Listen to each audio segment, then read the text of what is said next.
দেবশ্রী দাম।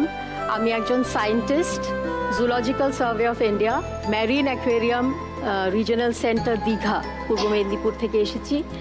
আমি সমুদ্র ভীষণ ভালোবাসি এবং সমুদ্র সৈকত পরিষ্কারের দায়িত্ব আমি নিয়েছি এবং গত 10 বছর থেকে আমি এই কাজ চালিয়ে যাচ্ছি। লাস্ট প্রজেক্টে কত ময়লা পরিষ্কার করেছেন? লাস্ট প্রজেক্টে আমাদের অ্যাবাউট 7000 টন। তো ভাবতে পারছো যে আমরা টুরিস্ট, ওখানে যারা যায় টুরিস্টরা, মানে এইটুকুনো অ্যাওয়ারনেস ওদের মধ্যে নেই যে সমুদ্রটা আছে বলে আমরা বেঁচে আছি, সত্যি পরিবেশ আছে। আমি আমার স্বাস্থ্য নিয়ে খুব সচেতন থাকি, সমুদ্র স্বাস্থ্যটাও তো আমার দেখতে হবে। আরো ডিটেইলে শুনবো আপনার এই কাজের কথা। আমি জেবা রানীর কাছে আসি। নমস্কার। নমস্কার দিদি, আমি জেবা রানী, শ্রীনগর পল্লী বাঁকুড়া থেকে এসেছি। আমি by profession teacher, MDBDAV public school বাঁকুড়ায় আমি পড়াই। কি পড়ান? আমি সায়েন্স পড়াই। আর আমি বেনার সঙ্গে যুক্ত Bankura exploration nature academy.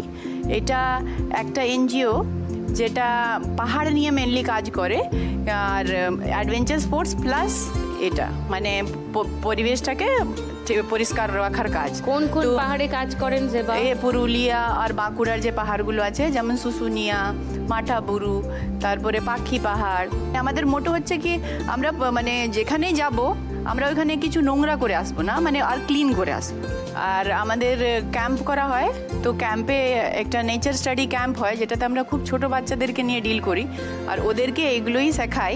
Specially পাহাড়ের এটা স্লোগান কি give nothing but your footprint, take nothing but only the photograph. সত্যি কথা, খুবই সাধুবাদ জানানোর যোগ্য।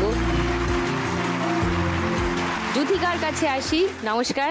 নমস্কার সুদীপ্তাদি, আমি উত্তর 24 পরগনা নিউ বারাকপুর বিশরপাড়া থেকে এসেছি। আচ্ছা, তো আমি যে আজকে এই জায়গাটায় এসেছি, সত্যি এত ভালো লাগছে, আজকে খুব মজা করব।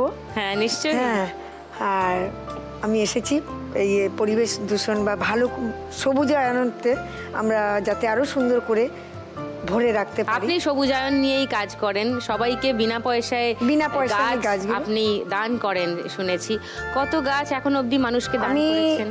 এই পর্যন্ত এই 4 বছরের মধ্যে আমি নিজের হাতে বীজ করে হোক, চারা করে হোক, 1 লক্ষের উপরে আমি গাছ বিতরণ করেছি। এমন এমন জায়গা আছে যে গাছ আমরা কাটতে দিই না, আমরা সেই গাছ নিয়ে আন্দোলন করি। আচ্ছা, আমরা সেই নিয়ে আমরা কেসও করি, সেটা লড়াই লড়ি। এমন জলের ব্যাপারটাও আমরা লড়ি, যেটা জলাশয় বা খাদ্য মানে পরিবেশকে বাঁচানোর জন্য লড়াই করছেন এবং পরিবেশ বান্ধব হয়ে ওঠার জন্য, এবং গাছ তো আমাদের বন্ধু, সেই বন্ধুকে রক্ষা করার জন্য কাজ করে চলেছেন। দারুণ। 3 মা লক্ষ্মীর জন্য একটু জোরে হাততালি হোক। আরো ডিটেলে গল্প করব, আমি সবার সঙ্গে করব, কিন্তু খেলাটা শুরু করব কারণ সন্ধে 6টায় টিভি খুলে সবাই বসে থাকে, খেলাটা কখন শুরু হবে সেটা দেখার। একদম একদম। তো ফার্স্ট রাউন্ড শুরু করি আজকে 3 মা লক্ষ্মীকে নিয়ে। প্রথম রাউন্ডে আমাদের আজকের খেলা